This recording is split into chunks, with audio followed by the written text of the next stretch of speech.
नमस्ते। कोरोना महामारी की भयावहता ने एक बार पुनः अध्ययन अध्यापन को ऑनलाइन कर दिया है।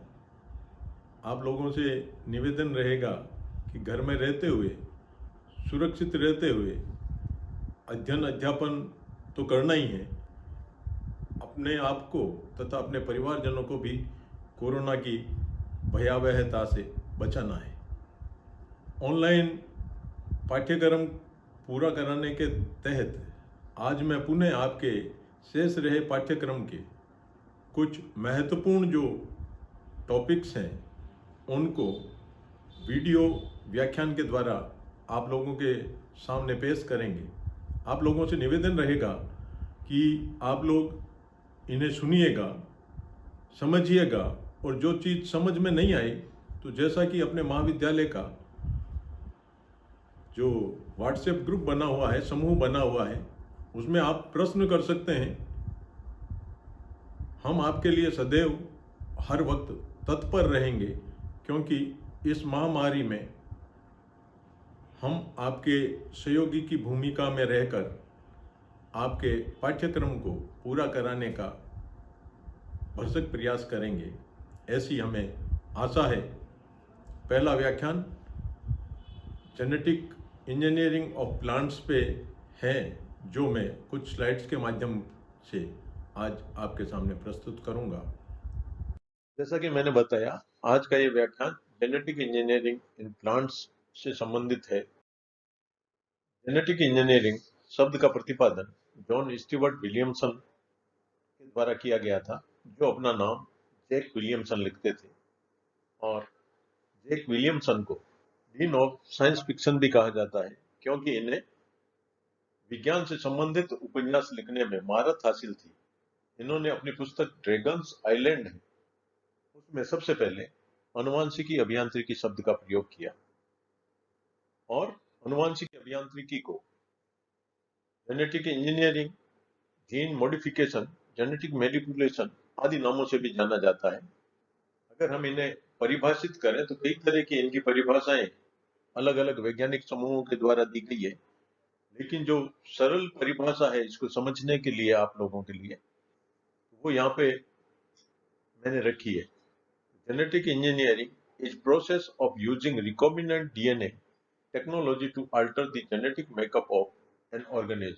यानी रिकॉम्बिनेंट डीएनए तकनीक के माध्यम से किसी भी सजीव के अनुवांशिक संगठन को परिवर्तन करने की जो प्रक्रिया है वो अनुवांशिकी अभियांत्रिकी कहलाती है। दूसरी जो परिभाषा है उसमें artificial manipulation, modification and recombination of DNA और other nucleic acid molecules in order to modify an organism. यानी किसी जीव को उसके डीएनए में जोड़ तोड़ कर, रूपांतरित कर, पुनर्योजक कर नए ऑर्गेनिज्म में प्रविष्ट कराकर उसके अनुवांशिक संगठन को बदलने की प्रक्रिया भी अनुवांशिकी अभियांत्रिकी कहलाती है। अनुवांशिकी अभियांत्रिकी से ट्रांसजेनिक प्लांट्स बनते हैं। ट्रांसजेनिक प्लांट यानी वह पादप जिसमें डिजायर्ड जीन स्थानांतरित किया गया है, ट्रांसजेनिक प्लांट कहलाता है। आप कई प्रकार के ट्रांसजेनिक प्लांट्स के बारे में जानते हैं, जैसे बीटी ब्रिंजल और बीटी कॉटन प्रमुख हैं, जिससे यहाँ के सभी लोग परिचित हैं। और वह जीन जो पादप में ट्रांसफर किया जाता है वो ट्रांसजीन कहलाता है।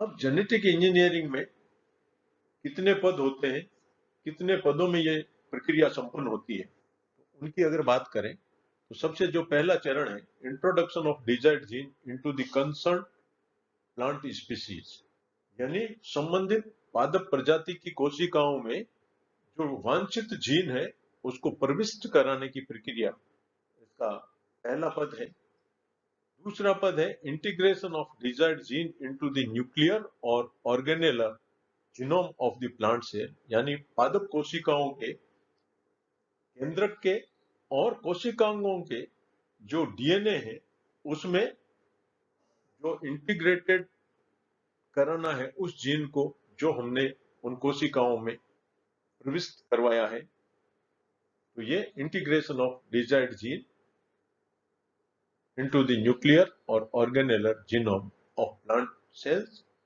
क्योंकि आप जानते हैं कि पादप कोशिका में दो कोशिकांग ऐसे हैं जिनमें स्वयं का डीएनए होता है। वो कोशिकांग है माइटोकॉन्ड्रिया और क्लोरोप्लास्ट, और इसी के कारण इन्हें स्वायत्त शासी कोशिकांग भी कहा जाता है।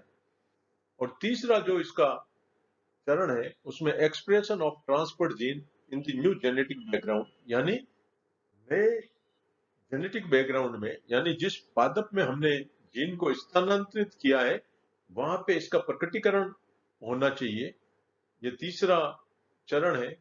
और चौथा है regeneration of whole plant from the genetically modified cell, क्योंकि जैसा कि आप जानते हैं कि पादप कोशिकाएं हैं वो पूर्ण शक्त होती है, यानी टोटिपोटेंट होती है, अर्थात सिंगल प्लांट सेल से संपूर्ण पादप का विकास किया जा सकता है। तो जिन जिन भी पादप कोशिकाओं में जो डिजायर्ड जीन है स्थानांतरित किया गया है उनसे जो प्लांट बनते हैं तब ये प्रक्रिया पूरी होती है। और ये इसका चौथा पद है। और पांचवा पद है कि इनसे बनने वाले जो प्लांट्स हैं वो लैंगिक जनन के द्वारा इन डिजायर्ड जीन के द्वारा उत्पन्न लक्षणों को एक पीढ़ी से दूसरी पीढ़ी में स्थानांतरित करने में सफल रहते हैं या नहीं रहते हैं। तो ये 5 चरण है वो जेनेटिक इंजीनियरिंग के प्लांट्स में। इनके आधार पर डिजायर्ड जीन स्थानांतरित किया जाता है।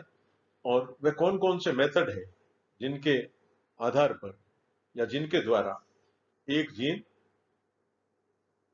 दूसरी प्लांट कोशिकाओं में या प्लांट्स में स्थानांतरित किए जाते हैं, उनके बारे में मैं अपने आने वाले व्याख्यानों के माध्यम से आपको बताने का प्रयास करूंगा।